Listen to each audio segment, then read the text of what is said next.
Shalom. Meskipun sudah berganti tahun, seri kita tentang Injil yang ada dalam kitab-kitab yang dalam Alkitab tetap berlanjut. Sekarang kita akan merenungkan dari kitab yang terakhir dari Perjanjian Lama, yaitu Maleakhi. Kitab Maleakhi ini memuat 6 nubuatan atau pertikaian yang masing-masing dimulai dengan perkataan umat yang ditanggapi Tuhan melalui nabinya. Sebagian besar nubuat adalah teguran yang tajam. Akan tetapi sungguh mengejutkan bahwa sebelum Tuhan menegur umat, Ia mulai dengan meneguhkan kasih-Nya yang memilih bagi mereka, yang merupakan alasan mengapa mereka terus ada setelah masa penghakiman pembuangan, seperti yang katakan di Maleakhi 1 ayat yang kedua. Aku mengasihi kamu, firman Tuhan, tetapi kamu berkata, dengan bagaimanakah engkau menasihati kami? Bukankah Esau itu kakak Yakub? Demikianlah firman Tuhan. Sudah ya? Demikianlah firman Tuhan. Ia tidak memilih leluhur mereka, Yakub, untuk menjadi leluhur umatnya karena perbuatan baiknya. Tetapi meskipun ia berdosa, demikian pula dosa mereka tidak dapat membuat Tuhan berhenti mengasihi mereka. Akan tetapi orang-orang yang tidak dipilih akan dihakimi atas dosa mereka tanpa harapan, sebagaimana diperjelas oleh nasib keturunan Esau atau Edom.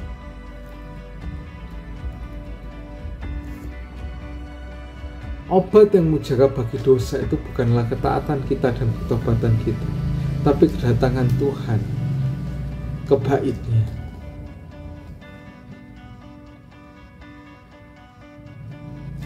Kita juga dipilih untuk menjadi milik Allah, bukan karena berdasarkan perbuatan baik kita, tetapi semata-mata karena kasih karunia Allah yang memilih kita di dalam Kristus, seperti yang katakan di Efesus 1 ayat 4 sampai yang ke-6. Efesus 1 ayat 4 sampai 6.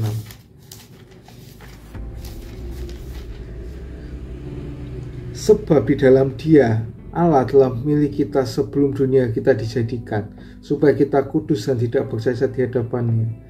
Dalam kasih Ia telah menentukan kita dari semula oleh Yesus Kristus untuk menjadi anak-anak-Nya sesuai dengan kerelaan kehendak-Nya, supaya terpujilah kasih karunia-Nya yang mulia yang dikaruniakan kepadanya di dalam kita dan dikasihi-Nya.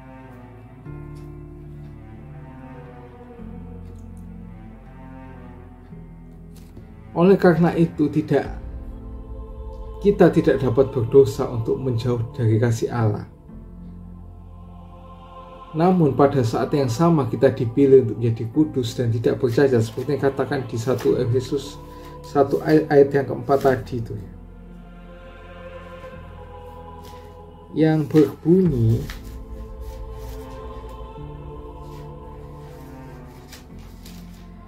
sebab di dalam Dia Allah telah memilih kita sebelum dunia dijadikan, supaya kita kudus dan tidak bercacat di hadapan-Nya.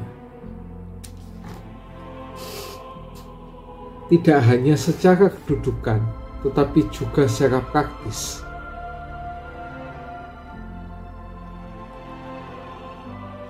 Jadi Allah menegur dosa kita melalui firman-Nya dan memanggil kita untuk bertobat dengan sungguh-sungguh dan berpaling kepadanya untuk memohon pengampunan. Namun obat mujarab bagi dosa kita bukanlah ketaatan kita yang bertobat, tetapi kedatangan Tuhan kebaikan-Nya. Kita baca di Maleakhi 3 ayat yang ke-1. Lihat, aku menyuruh utusanku supaya ia mempersiapkan jalan di hadapanku, Dengan mendadak Tuhan yang kamu cari itu akan masuk ke bait-Nya. Malaikat perjanjian yang kamu kehendaki itu sesungguhnya ia datang, firman Tuhan semesta alam. Kebenaran kita sendiri tidak dapat bertahan terhadap paparan yang akan terjadi pada hari itu. Sama seperti ampas tidak dapat bertahan dari api tukang pemurni, atau kotoran tidak dapat bertahan dari sabun tukang penatu. Seperti yang ada di Maleakhi 3 ayat yang kedua. Siapakah yang dapat tahan akan hari kedatangannya? Dan siapakah yang dapat tetap berdiri apabila ia menampakkan diri? Sebab ia seperti api tukang pemurni logam dan seperti sabun tukang penatu. Kita membutuhkan kebenaran orang lain jika kita akan berdiri teguh pada hari itu, yang justru diberikan Allah kepada kita melalui Injil. Akibatnya hari kedatangan Tuhan bagi orang percaya bukanlah tungku api yang menyala-nyala dan merusak yang perlu kita takuti, melainkan matahari kebenaran yang menghangatkan, yang terbit atas kita untuk kesembuhan kita, seperti yang ada di Maleakhi 4 ayat 1 sampai yang kedua. Bahwa sesungguhnya pada hari itu datang menyala seperti perapian, maka semua orang gegabah dan setiap orang berbuat fasik menjadi seperti jerami dan akan terbakar oleh hari yang datang itu. Firman Tuhan semesta alam sampai tidak ditinggalkannya akar dan cabang mereka. Tetapi kamu yang takut akan namaku, bagimu akan terbit surya kebenaran dengan kesembuhan pada sayapnya. Kamu akan keluar dan berjikak-jikak seperti anak lembu yang lepas kandang. Nah, karena di dalam Yesus, Allah memang datang ke bait-Nya, yang bukan dalam bentuk bangunan suci, tetapi bait tubuh Kristus sendiri yang merupakan kita sendiri.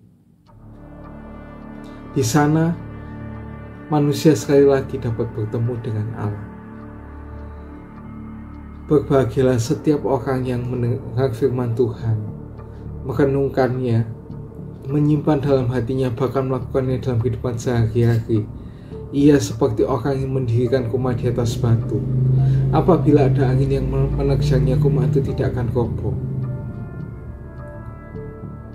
See you and God bless you.